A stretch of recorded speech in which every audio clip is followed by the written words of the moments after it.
The CBC's Sam Sampson has what this means for you in your everyday life. Good morning, everyone. After almost 2 months of weekly updates, the news hits.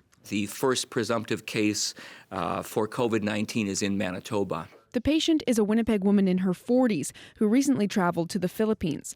She's now at home in isolation and stable condition. Her samples have been sent to Winnipeg's National Microbiology Lab for more testing. The province says they've completed 403 tests so far, and 500 were completed yesterday alone. If you are going to one of those testing sites to be tested for COVID-19, you will be separated from the people who are there for their regular appointments. We're also hearing that people are having trouble getting through on the HealthLink's phone line. If that's the case, the province says just keep calling the number or contact your local doctor.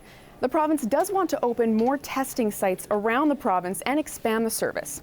The ones that opened today are open every day at 9 a.m. Now, it takes about 1 to 2 days to get your results back. And while you're waiting, you should be self-isolating at home. Sam Sampson, CBC News, Winnipeg. We're learning more tonight about the people from Winnipeg on that deadly flight. Friends of the victims mourned at a vigil earlier today. The CBC's Sam Sampson was there.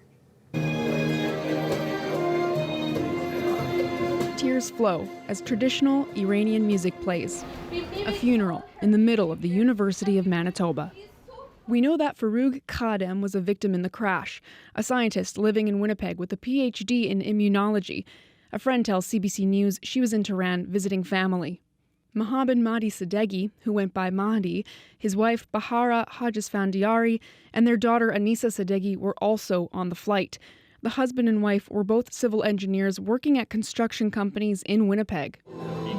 U of M student Marianne Bagheri says she lives just doors down from the family in White Ridge. Their daughters took Persian classes together. Yes. Friendly, very nice. Actually, they were active for our community center.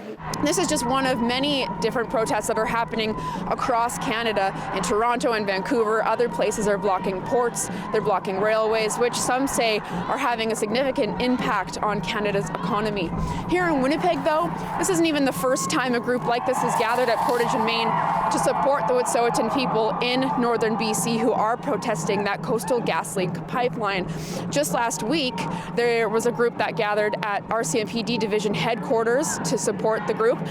In January, mid-January, a group gathered at Portage and Main as well. And right now, since last week, there is a group at MP Dan Vandel's office on St. Mary's in Winnipeg in St. Boniface.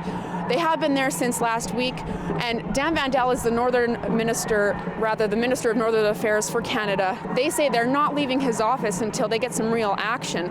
And Dan Vandel was not available for an interview with us today. He did tweet last week that he met with the group at his office. He said he had a productive conversation, but the group there said they're not satisfied and they're not going to leave until they get some real action. The group here at Portage and Main, they're going to stay as long as they want to, they say. Reporting live, Sam Sampson, CBC News, Winnipeg. When Daniel Onowak looks at his left shoulder, he thinks of one thing. The tragedy. And that I'm lucky to be alive, and I'm lucky that I'll be able to see my kids again. It's a wild story. Onowak walked for 50 hours in rough northern terrain in minus 35. I didn't stop day and night. I just kept going. The Grant Park High School teacher charged for having sexual contact with one student is facing more charges. The CBC's Sam Sampson reports. Winnipeg police tell us 2 more students from Grant Park High School have come forward in this case. Their names and their ages aren't being released because police want to protect the identities of the students. The 28-year-old teacher turned herself in to police yesterday. Now, she was first arrested in February for sexual exploitation, sexual assault, and giving liquor to a minor. Constable Rob Carver says investigators found these 2 new victims once they started looking into the first student's story. Sometimes investigators get led to a victim that hasn't come forward. No, I would not shop there again.